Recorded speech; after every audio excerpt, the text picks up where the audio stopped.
Doctor साहब ये फरमाइएगा कि ये एक मामूली सी जंग है जो ख़त्म हो जाएगी दो ममालिक के दरमियान, या इस सारे तनाजुर में आप देख रहे हैं कि अमेरिका अपने मफादात की जंग लड़ रहा है, या बड़ी ताकतें दो ममालिक को आपस में लड़ा के कुछ हासिल करना चाहती हैं, या तीसरा ये कोई ख़तरनाक कोई बड़ी जंग की तैयारी तो नहीं हो रही? बिस्मिल्लाहिर्रहमानिर्रहीम।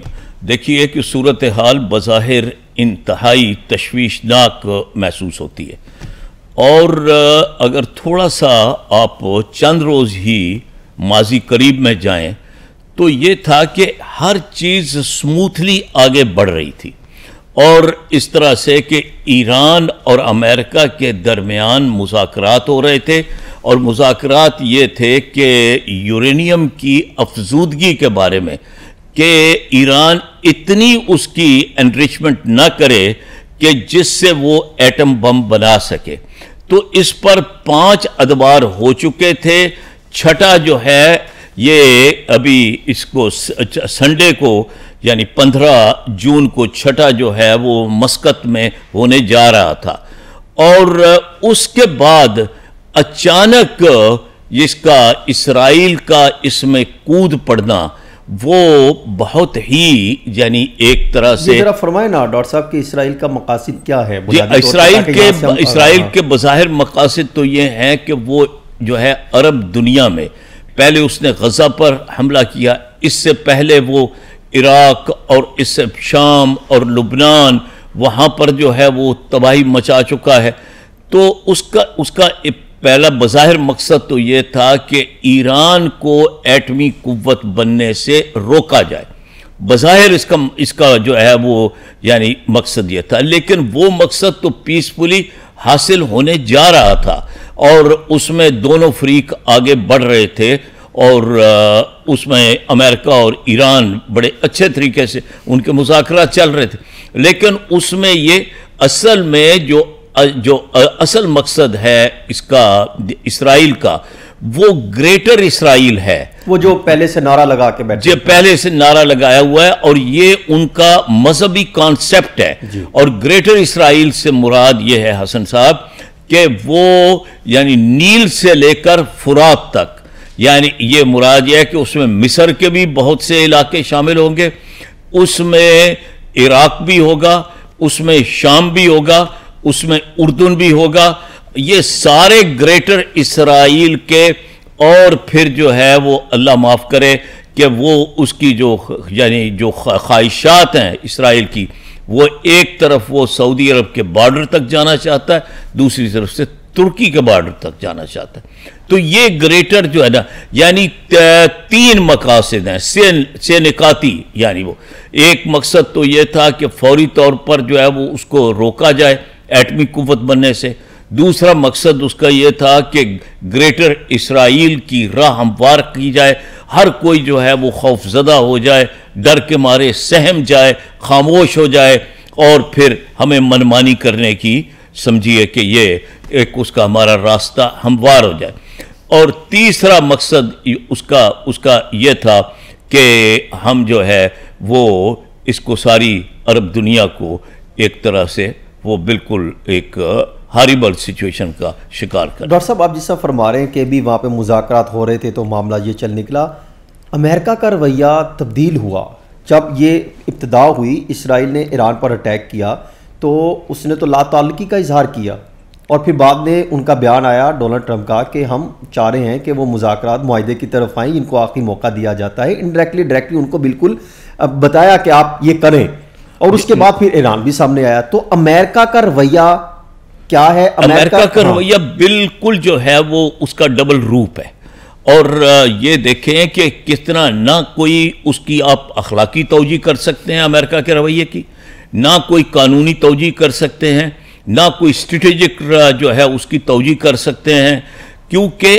अमेरिका के साथ अंडरस्टूड था कि ये कुछ जो है वो होने वाला। अच्छा, और ये भी दिलचस्प बात है हसन साहब कि जो वहाँ की वजारत खारजा है, अमरीकी वजारत खारजा, उनका पहला बयान ये था कि ये यकतरफा हमला है इसराइल की तरफ से, यानी हमारा इससे कोई ताल्लुक नहीं है। और फिर जब उसके बाद आगे वो ट्रंप ने एक बिल्कुल उलट बात कह दी। उन्होंने कहा ये मेरी इजाजत से हुआ है, मेरे इल्म से हुआ है, हमें पता था। और यहां तक कह दिया ट्रंप ने कि हम जो है मोहलक तरीन हथियार बनाते हैं और ये सारे हथियार ये हम इसराइल को देते हैं और इसराइल ये हथियार चलाना भी जानता है। अब अभी तक डॉक्टर साहब दोनों ममालिक में सबसे ज़्यादा नुकसान किसका हुआ है? क्योंकि वहाँ पे लगभग 92 लाख आबादी है और यहाँ पे 9 करोड़ से ज़्यादा आबादी है ईरान की। जी जी। तो अब उन्होंने तो अटैक किया ईरान पर और ईरान ने भी वहाँ पर मिसाइल दागे। जी जी। तो नुकसान आप क्या समझते हैं दोनों ममालिक में सबसे ज़्यादा नुकसान किसका है और दफाई पोजीशन में कौन ज़्यादा स्ट्रॉन्ग दिखाई देता है? ये देखिए ना कि शुरू में तो ये कोई महसूस हो रहा था कि ज़्यादा नुकसान ईरान का हुआ है।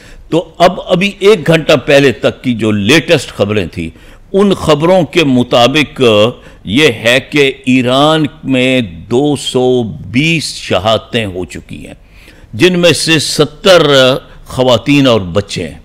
और फिर उसी में ये देखिए कि ये बड़ी अफसोसनाक बात है, अलार्मिंग बात है, सोच और विचार की बात है, गौर व फिक्र की बात है।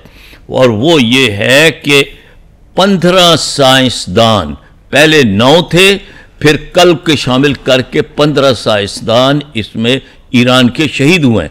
और फिर साइंसदान कैसे शहीद हुए हैं, जर्नैल कैसे शहीद हुए हैं, फौजी क़यादत कैसे शहीद हुई है, वो लोग घरों में बैठे हुए थे।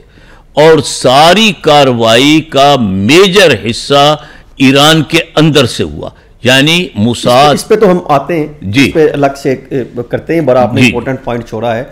लेकिन ये मैं जानना चाह रहा हूं दोनों ममालिक के दरमियान जी नुकसान इसका किसका हुआ? आप ईरान का तो आपने बताया कि ईरान का, और उसके बाद वहां पर इसराइल का अब तक जो है वो सारी मालूमात जो मिल सकी हैं उनमें 19 या 20 आदमी उनके हलाक हुए हैं। उनके बकौल जो है 19-20 आदमी हलाक हुए हैं।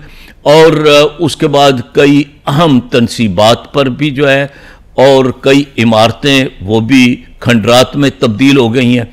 लेकिन जितना फौजी नौइयत का बड़ा नुकसान ईरान का हुआ है और फिर इसके हत्ता के जो इसके ऑयल जो है वेल्स और रिफाइनरीज उनमें पर भी जो है वो बम बरसाए गए हैं। तो बज़ाहिर यानी ये नुकसान तो उनका भी हुआ है, बोला वहाँ भी यानी ख़तरे के अलार्म बज रहे हैं, सारा कुछ हो रहा है। लेकिन मुकाबलतन देखे तो ज़्यादा नुकसान जो है ईरान का हुआ है।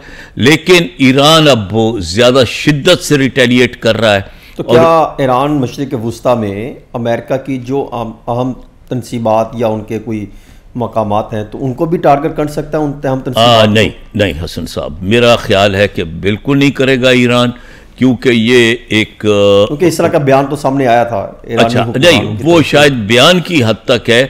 उसकी वजह ये है हसन साहब कि इस वक्त जितनी भी यानी जितने अरब ममालिक हैं जो कि पहले एक तरह से उनकी और ईरान की कई बरसों तक कशीदगी रही है, अब वो भी जो हैं वो सारे ईरान के साथ यकजहती का इजहार कर रहे हैं। सऊदी अरब यकजहती का इजहार कर रहा है, UAE यकजहती का इजहार कर रहा है, दूसरे अरब ममालिक जो हैं वो यकजहती का इजहार कर रहे हैं और उनके कतर यकजहती का इजहार कर रहा है। और ये इनकी जो तनसीबात हैं, अमरीकी तनसीबात, वो कतर में हैं, सऊदी अरब में हैं, इन सारे ममालिक में जो है वो फैली हुई हैं। इस वजह से अगर कोई ऐसा ईरान हमला करता है तो उसका नतीजा ये होगा कि वो जो इतनी बड़ी सपोर्ट इन्हें अरब दुनिया से मिल रही है वो फिर वो काफ़ी जो है